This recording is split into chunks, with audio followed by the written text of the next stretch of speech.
The Bible is a collection of many books, telling one unified story from beginning to end. But all those books were written in different literary styles. Yeah, think of it like walking into a bookstore where every aisle has a different kind of literature. There's history or poetry or nonfiction.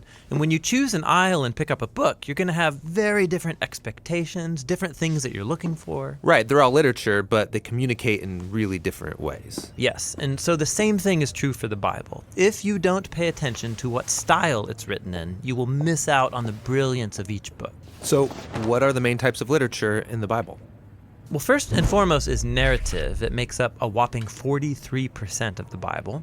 After that is poetry, which is 33% of the Bible.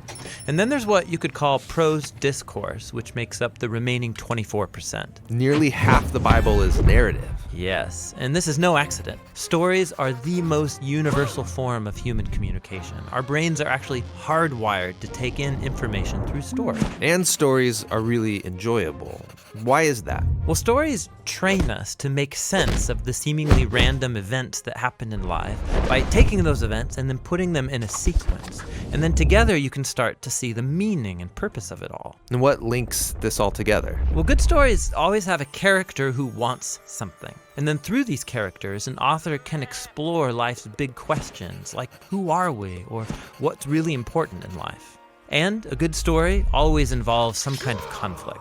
Some challenge to overcome, just like in our own lives. And that forces us to think about our own challenges, why there's so much pain or disappointment in the world, and then what can we do about it?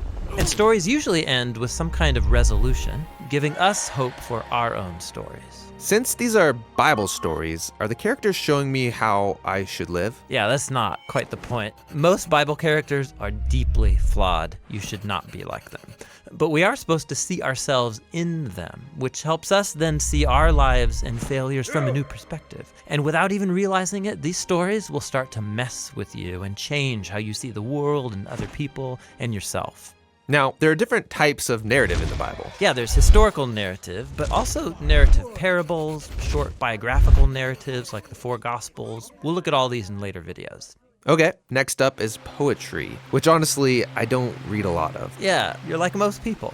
But 1 out of every 3 chapters in the Bible is poetry. Yeah, why so much poetry? Well, poems mainly speak through dense, creative language, linking together images to help us envision the world differently. Poems use lots of metaphor to evoke your emotions and your imagination. Lots of fancy language, but wouldn't it be easier just to tell me what I need to know? Well, think about it. In life, we tend to form mental ruts, and we think in these familiar, well-worn paths that are very hard to get out of through logic or reasoning.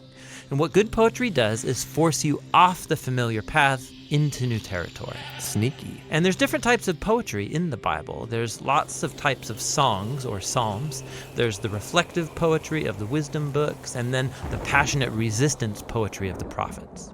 Okay, the last big literary type is called prose discourse, and it makes up a quarter of the Bible. Yeah, these are speeches, letters, or essays. And the focus here is building a sequence of ideas or thoughts into one linear argument that requires a logical response. Like, hey, have you thought about this thing? You should also consider how it connects to this other thing. And if you do, then you will see that this is the result. And in light of that conclusion, therefore, you should probably stop doing that one thing so that this other thing will be the outcome. So you're persuading me with reason. Yeah, discourse forces you to think logically and consistently and then do something about it. Biblical discourse is found in law collections, in wisdom literature, and the letters written by the apostles. Okay, so each book of the Bible has one literary style. No, actually most books have a primary literary style, like narrative, for example. But then embedded in the narrative, you'll come across poems or parables or a collection of laws. Every biblical book is a unique combination of literary styles. And to read that book well, I need to be familiar with each literary type and how it works. Yeah, so you know what to pay attention to and what questions you should ask. But before we look at each type, there's one more unifying feature of biblical literature that's really important and really cool. And that's what we'll explore next.